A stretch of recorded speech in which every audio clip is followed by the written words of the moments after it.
So there's a difference between what we call nominal versus real dollars. Have you guys talked about that in economics? Have those terms ever come up? Nominal versus real. So nominal is like the dollar amount, like the pure dollar amount.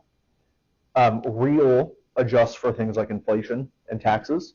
So when we run financial planning projections, especially for people who are younger and they're in their earning years, the nominal amounts look like stupid because the market appreciates and it shows that like 7% rate of return, but it doesn't take into account inflation and taxes.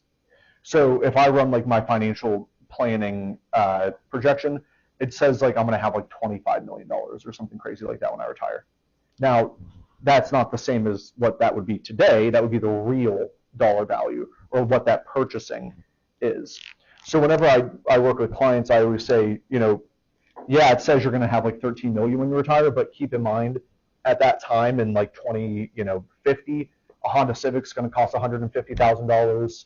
Gas is going to be like $27 a gallon. So like temper your expectations. You're not going to be like a multimillionaire living on a yacht just because it says you have $13 million. That would be the difference between the nominal value, so like the dollar amount versus what that will really buy you at that time. So the way I explain it is, and this would be in the like financial planning context, you want your investments to keep up with your standard of living, which we all know is going to increase based on whatever the inflation rate is. So if somebody right now earns $100,000 a year, they might spend $6,000 a month. I'll tell them what we want to plan for is that same lifestyle feeling.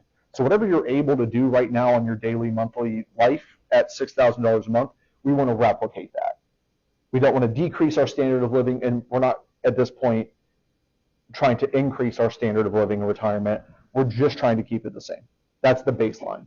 So you have to make a distinction between nominal and real, because if not, then people are going to be like, oh, well, I'm going to have $27,000 a month.